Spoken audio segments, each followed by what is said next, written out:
ಶಾಂತಾಕಾರಂ ಭುಜಗಶಯನಂ ಪದ್ಮನಾಭಂ ಸುರೇಶಂ ವಿಶ್ವಾಧಾರಂ ಗಗನಸದೃಶಂ ಮೇಘವರ್ಣಂ ಶುಭಾಂಗಂ ಲಕ್ಷ್ಮೀಕಾಂತಂ ಕಮಲನಯನಂ ಯೋಗಿವೃದ್ಧ್ಯಾನಗಮ್ಯಂ ವಂದೇ ವಿಷ್ಣುಂ ಭವಭಯಹರಂ ಸರ್ವಲೋಕೈಕನಾಥಂ ಶಶಂಕಚಕ್ರಂ ಸಕಿರೀಟಕುಂಡಲಂ ಸಪೀತವಸ್ತ್ರಂ ಸರಸೀರುಹೇ ಕ್ಷಣಂ ಸಹಾರವಕ್ಷಸ್ಥಲಶೋಭಿಕೌಸ್ತುಭಂ ನಮಾಮಿ ವಿಷ್ಣುಂ ಶಿರಸಾ ಚತುರ್ಭುಜಂ.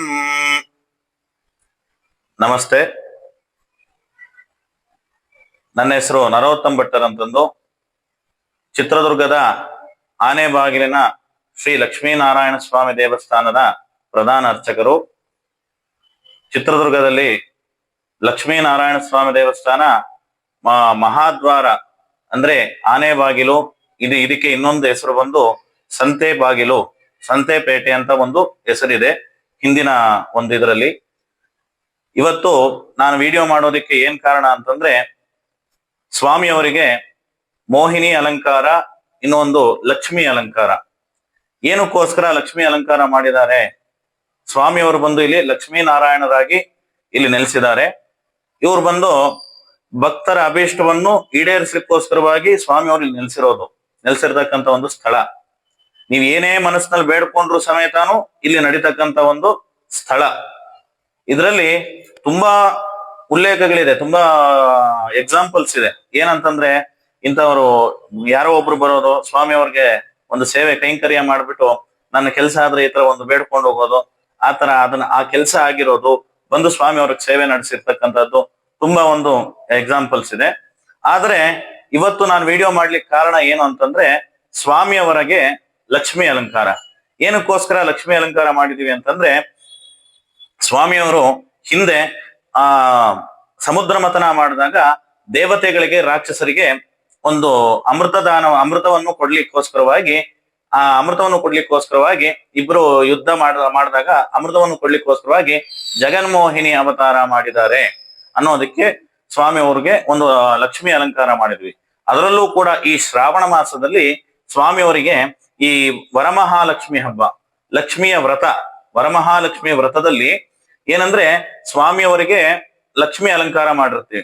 ಪ್ರತಿ ವರ್ಷವೂ ಕೂಡ ಈ ನಮ್ಮ ಲಕ್ಷ್ಮೀನಾರಾಯಣ ಸ್ವಾಮಿ ದೇವಸ್ಥಾನದಲ್ಲಿ ಸ್ವಾಮಿಯವರಿಗೆ ಲಕ್ಷ್ಮಿ ಅಲಂಕಾರ ಮಾಡ್ತೀವಿ.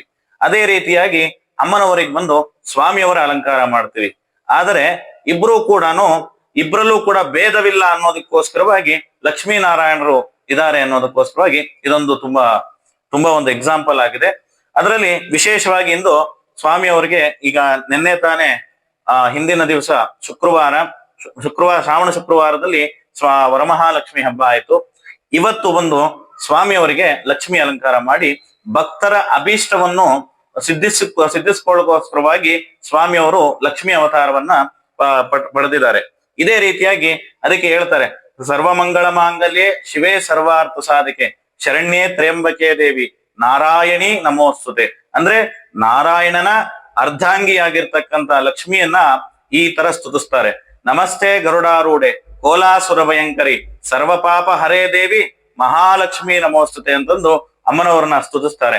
ಆದ್ರೆ ಇದರಲ್ಲಿ ಈ ಶ್ಲೋಕದಲ್ಲಿ ಏನ್ ಹೇಳ್ತಾರೆ ಅಂತಂದ್ರೆ, ನಾರಾಯಣನಿಗೂ ಲಕ್ಷ್ಮಿಗೂ ಇಬ್ರಿಗೂ ಕೂಡ ಭೇದವಿಲ್ಲ. ಆಯ್ದಕ್ಕೋಸ್ಕರವಾಗಿ ಪರಮಾತ್ಮನಿಗೆ ಇಂದು ಮಹಾಲಕ್ಷ್ಮಿ ಅಲಂಕಾರವನ್ನು ಮಾಡಿದೀವಿ.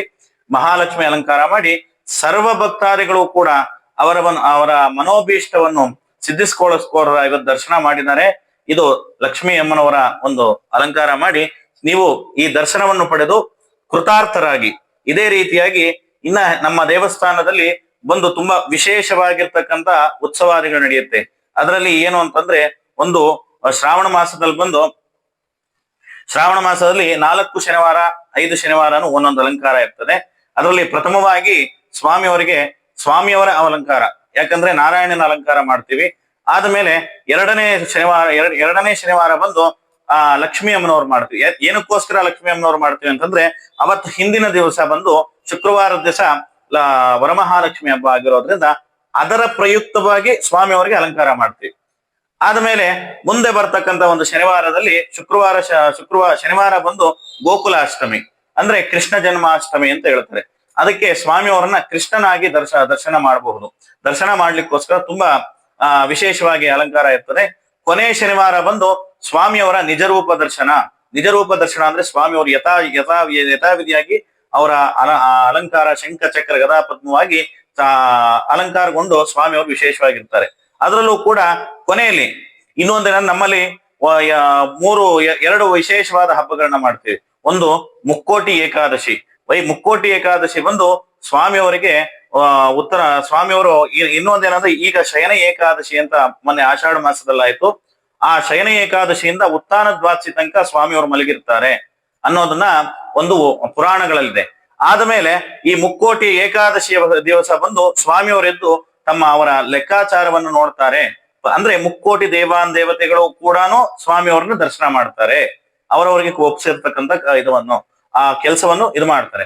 ಅದಕ್ಕಿಂತ ಮುಂಚೆನೆ ನಾವು ಇನ್ನೊಂದು ಕಾರ್ತೀಕ ಮಾಸದಲ್ಲಿ ನಮ್ಮ ಈ ದೇವಸ್ಥಾನದಲ್ಲಿ 9 ದಿನಗಳ ಕಾಲ ಬ್ರಹ್ಮರಥೋತ್ಸವ ನಡೆಯುತ್ತೆ.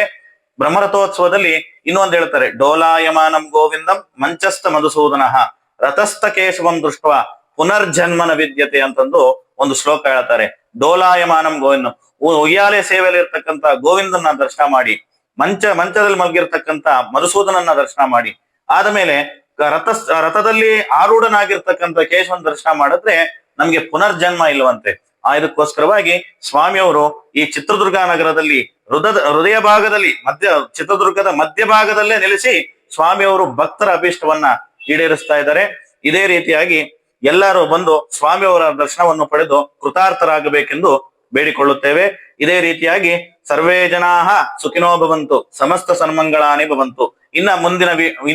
ಮುಂದೆ ನಮ್ಮ ದೇವಸ್ಥಾನದಲ್ಲಿ ಏನೇನು ವಿಶೇಷ ನಡೆಯುತ್ತದೋ ಇದೇ ರೀತಿಯಾಗಿ ಈ ಚಾನೆಲ್ ನಲ್ಲಿ ನಡೆಸ್ತೀವಿ.